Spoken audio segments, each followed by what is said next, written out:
अस्सलाम वालेकुम। अच्छा भी आज का टॉपिक है ABO ब्लड ग्रुप सिस्टम, जो कि बहुत आसान और सिंपल सा टॉपिक है। सबसे पहले ये टॉपिक स्टार्ट करने से पहले मैं ये बता दूं कि जेनेटिक्स का पूरा चैप्टर अपलोडेड हो चुका है मेरे दूसरे चैनल के अंदर, जिसका नाम है अली एकेडमी ऑफिशियल। डिस्क्रिप्शन में उसका लिंक है, आप जाके वहाँ पर पार्ट 1 पार्ट 2 के सारे लेक्चर्स ले भी सकते हैं।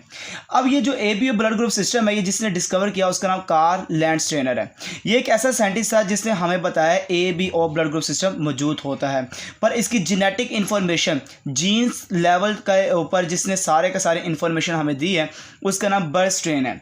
बर्स्ट्रेन ने बताया कि इस पूरे ब्लड ग्रुप सिस्टम को कंट्रोल करने वाला जो जीन है वो आई जीन है, जो प्रेजेंट होता है क्रोमोसोम 9 के ऊपर।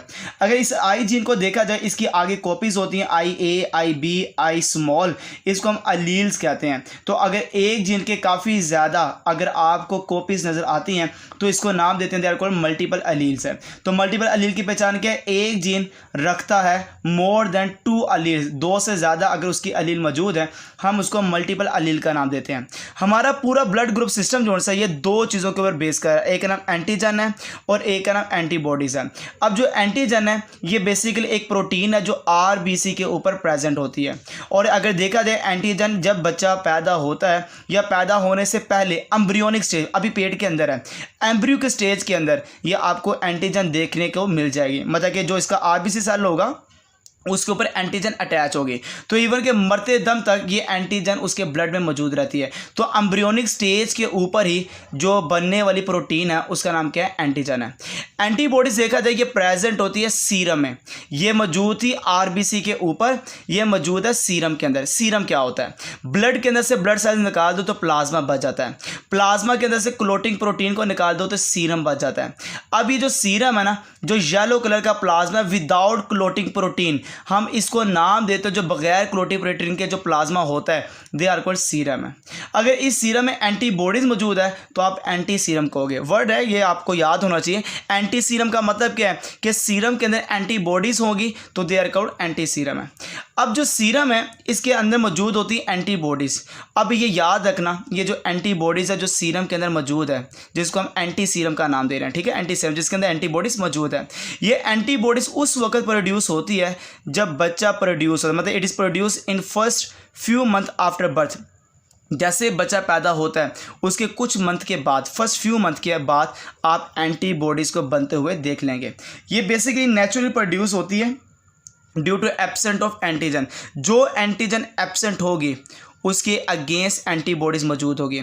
अगर एंटीजन A मौजूद है तो एंटीबॉडीज़ B होगी, अगर एंटीजन B मौजूद है तो एंटीबॉडीज़ आपके सामने देखा जाए तो A मौजूद होगी। मैं आपके सामने इसकी एग्जांपल रखता हूँ। फॉर एग्जांपल ये देखिए, ब्लड ग्रुप है, ब्लड ग्रुप A है, ब्लड ग्रुप B है, ब्लड ग्रुप AB है, ब्लड ग्रुप O है। ब्लड ग्रुप A कब बनता है? जब हमारे जीन्स होंगे IA या IA स्मॉल I होगा। स्मॉल I का मतलब क्या है? रिसेसिव है, और I कैपिटल A का मतलब क्या है? ये डोमिनेंट है, तो जाहिर ये होगा, ये जाहिर नहीं होगा, ठीक है। या ये जीनोटाइप हो या ये जीनोटाइप हो तो आप ये कहेंगे एंटीजन A होगा, ठीक है, एंटीजन A बनेगा। तो एंटीबॉडीज़ क्या होगा? इसके अगेंस्ट एंटीबॉडीज़ B मौजूद होगी हमारे ब्लड के अंदर। ब्लड ग्रुप B में क्या होगा? कम्बिनेशन जीन्स का IB होगा या IB I स्मॉल होगा। तो एंटीजन क्या होगा? आप याद रखना एंटीजन B होगा, क्योंकि ये जीन्स मौजूद हैं, तो इसके अगेंस्ट एंटीबॉडीज़ क्या होगा? एंटी A होगा, ठीक है। यहाँ पे B एंटीजन है तो ये एंटीबॉडीज़ कौन सा होगा? एंटी A होगा। अगर ब्लड ग्रुप AB है तो AB में आप देखेंगे IB जीन्स होंगे, दोनों एंटीजन बनाएंगे, AB एंटीजन होगा, एंटीबॉडीज़ कोई भी नहीं होगा। जब ब्लड ग्रुप O होगा तो कौन से जीन्स होंगे? स्मॉल आई है, तो एंटीजन तो कोई नहीं होगा, पर वहाँ पर एंटीबॉडीज़ दोनों होंगे, एंटीबॉडीज़ A भी होगा और B भी होगा। अब इन सब ब्लड ग्रुप में से जो मैंने आपके सामने 4 रखे हैं, इसमें से O जो ब्लड ग्रुप है इसको यूनिवर्सल डोनर कहा जाता है, हर ब्लड ग्रुप को लग जाता है, इसलिए यूनिवर्सल डोनर है।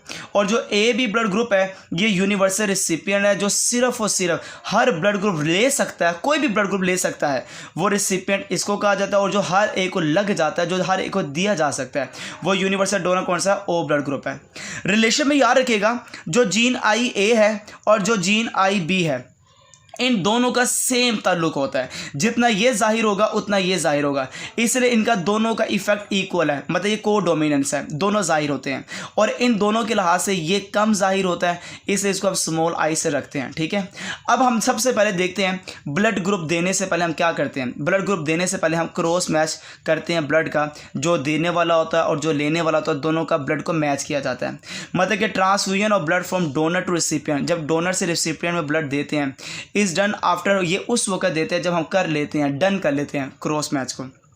मिसाल दे रहा हूँ, अगर रॉन्ग ट्रांसफ्यूजन हो जाए, अगर गलत ब्लड ग्रुप लग जाए, ए को बी लग जाए या बी को ए लग जाए, तो हीमोलैटिक रिएक्शन हो जाता है। हीमोलैटिक रिएक्शन जब ब्लड में होता है तो ग्लूटिनेशन हो जाती है, ऐसे कि आप कह लें कि आरबीसी सेल, ब्लड सेल जो से होते हैं क्लस्टर की शक्ल में, या आप कह लें कि फटना स्टार्ट हो जाते हैं, वहाँ पे क्लोटिंग होना स्टार्ट हो जाती है।